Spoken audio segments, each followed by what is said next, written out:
Eu sou o traidor. Já tens as moedas? Já tenho. Eu também sou. Eu também sou. É? Sim. Então bora ver. Eu não sei só.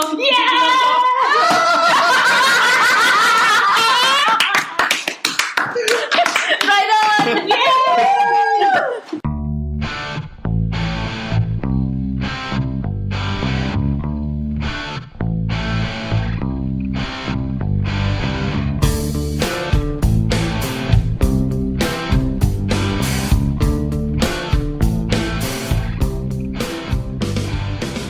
Ora, o Masquerade de Bruno Faiduti é um jogo social publicado pela Repus Production.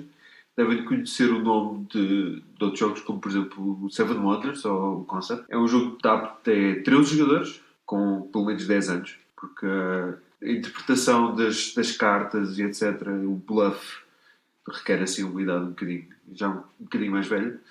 É um jogo rápido, a gente joga isto em 15, 20 minutos. Sim. A caixa aconselha 30. Sim, mas nós acho que fomos mais rápidos do que isso. Nós despachámos isto em 3 rondas ou 4 rondas de jogo. Sim, é de facto. Sim. Também foi porque fomos um bocadinho aleatórios. Tipo, eu... cheater! Yay! No primeiro jogo. Foi nomeado em 2013 para o Golden Geek Best Party Board Game e nomeado em 2014 para o As d'Or. O jogo, basicamente, funciona à base de bluff. Portanto, cada pessoa recebe uma personagem que não sabe qual é. Vocês sabem quais são as personagens todas que existem no jogo. Existem várias com diferentes tipos de poderes, e cada pessoa vai receber uma aleatoriamente. O objetivo do jogo é ir utilizando as personagens que vão trocando e que vão tendo para poderem ganhar dinheiro, até ficarem com 13 moedas. Quem ficar com as 13 moedas primeiro ganha o jogo. Basicamente, as pessoas têm 3 ações no turno delas, podem dizer que são esta personagem, por exemplo, o rei, e se ninguém as contestar, ganham o que o rei dá. Basicamente, neste caso, são 3 moedas. E não são obrigados a revelar qual é a sua personagem. Que é muito importante. Daí o bluff. Sim, Ou seja, as cartas estão sempre viradas para baixo. Exatamente. E não é... Vocês podem dizer que são uma coisa que não são, efetivamente. exatamente. E só se as outras pessoas contestarem é que vocês realmente viram a carta para cima. E aí, se forem apanhados no bluff, têm que pagar ao tribunal dinheiro por terem estado a fingir quem não eram. Depois, para além disso, os jogadores podem também trocar de cartas com outras pessoas ou então literalmente ver a carta que têm neste momento. Que é Sim, para pronto, não era serem blufar. Podem perder o seu turno a ver a sua própria carta, o que normalmente faz com que as pessoas a seguir troquem de carta com eles. Pois, Sim. que é para já ninguém saber exatamente quantas é que estão.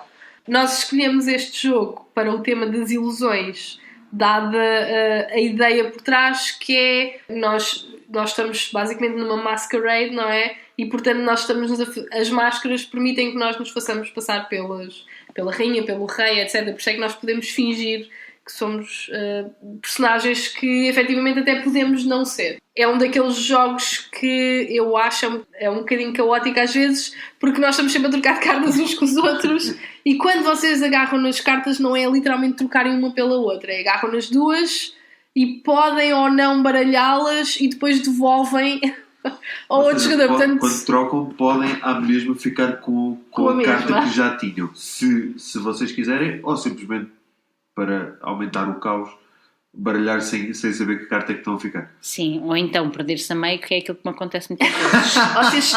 se eu fizer 3 vezes eu vou ficar... Espera, quantas vezes é que eu já baralhei isto? Bolas, já não sei, que carta é que tenho. Ou então põe debaixo da mesa e fazem só o barulho de quem está a baralhar. Só. Sim, essa é uma boa técnica, mas aí depois tem que manter a expressão, porque é que este é um jogo de bluff, depois tem que fingir que estão muito honestamente a baralhar as cartas, que nem sempre é fácil, porque é um bocado óbvio quando nós não estamos a fazer nada por baixo da mesa, não é? Eu achei um jogo giro. É um bocado curto, no sentido em que quando uma pessoa começa especialmente as primeiras vezes, quando tu começas a perceber, ok, espera, já estou a apanhar o jeito disto, é quando acaba. Porque são só 13 moedas e nós começamos com 6. E quer dizer, as habilidades das personagens deixam-nos apanhar mais ou menos 2, 3 moedas, por aí. portanto é relativamente rápido. E às vezes acaba assim do nada e às vezes sem o vencedor perceber muito bem como é que ganhou, mas não faz mal. Mas ganharam, é o que interessa. Mas eu acho que também isso é derivado de termos estado a jogar com poucas pessoas. Ok. Acho que o jogo é melhor se tu tiveres tipo 8 ou 9 pessoas. Porquê? Porque a entropia aumenta bem mais. Tens mais personagens com mais tipos diferentes de poderes e é muito mais difícil de fazer track, porque depois as pessoas passam de umas para as outras, trocam muito mais e a coisa fica muito mais caótica. O jogo, eu não me lembro que o jogo tenha sido assim tão curto as outras vezes que joguei. Claro. E joguei com mais 7. Exatamente, eu acho que isso também ajuda um bocado a fazer a tal coisa de aumentar a entropia e a duração do jogo. Sim, essa ideia de fazer tracking claramente só tu, porque eu acho que antes já não fazia nada de ideia. Puta ideia, não é que gostava carta nenhuma, nem que carta é que eu tinha, nem que é que eu não tinha. Quando eu sabia a carta que tinha, alguém me vinha tirar a carta e pensava, agora já não sei que carta que eu tenho. Agora já não sei o que vou fazer outra vez. Portanto, às vezes, especialmente para quem está no início e quem joga a primeira vez, às vezes é um bocadinho tipo uma pessoa acha que não sabe muito bem o que é que está a fazer e está tipo, é tudo muito random. Mas depois uma pessoa começa a apanhar mais o jeito e acredito, e eu acho que o facto de dar para tantos jogadores é claramente um ponto a favor do jogo. Não há muitos jogos que deem para 13 jogadores, é um facto. Sim, normalmente os que dão para tantos jogadores não dão para tão poucos. Sim. Também, por exemplo, o Lobisomens dá até para uns 20 jogadores, mas tens que jogar pelo menos com 8 ou 9. Sim, o Stay Away também dá para 12, mas acho que o mínimo ainda são 5. Porque Pois, como também tens aquela cena de enganar. Este supostamente dá para jogar com 2, não sei como. Deve ter. Há uma regra, há regras especiais para 2 e 3 jogadores. Mas pronto, mas pelo menos não precisam de ter o grupo todo de jogo a jogar isto se quiserem experimentá-lo. Sim.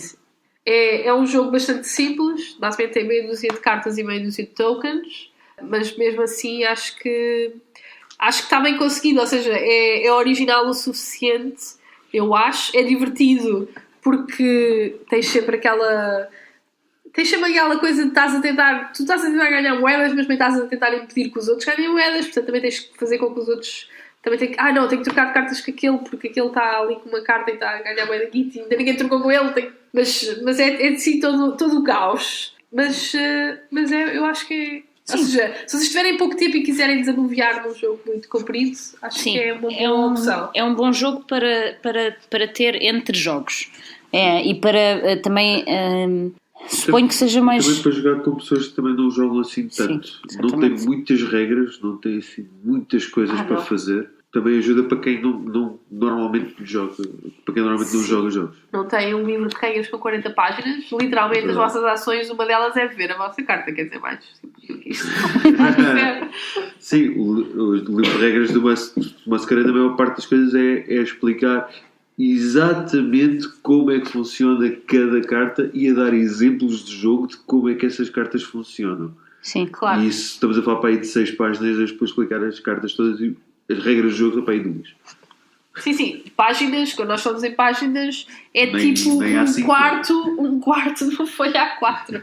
É assim uma caixinha, tem uma vantagem, uma caixinha pequenina, é um jogo que também não é muito caro, também faz um bom presente, não é tipo um investimento gigante que uma pessoa tem que fazer e portanto é uma boa adição para quem tem grupos bastante mistos de jogadores, pessoal que joga, pessoal que não joga, umas vezes são muitos, outras vezes são poucos. E portanto acho que dá para agradar a toda a gente. Sim, por exemplo, mês passado falámos do Time Stories e da pouca replayability dele.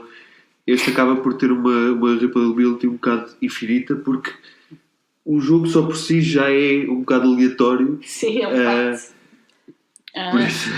E há uma coisa que é, eles dão uns setups iniciais que as pessoas que aconselham, mas vocês depois podem escolher outros. Exatamente. E portanto só existe uma única carta que tem que estar sempre presente, que é o Judge.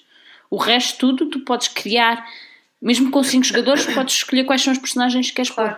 E, ou seja, existem quantas cartas? Umas 13 ou 14, devem existir 14, acho eu. Tem que existir 14. Há sempre uma de fora. Porque há sempre uma de fora no meio. Portanto, existem 14 cartas, vocês com 5 jogadores utilizariam 6, mas vocês, pronto, como a Inês diz, se vocês não quiserem usar o setup das 6 que eles vos dizem para começarem, podem usar, porque todas elas têm poderes diferentes e portanto o jogo acaba por ser muito diferente dependendo das cartas que estejam em jogo. E pronto, isto é o Masquerade. Bora jogar?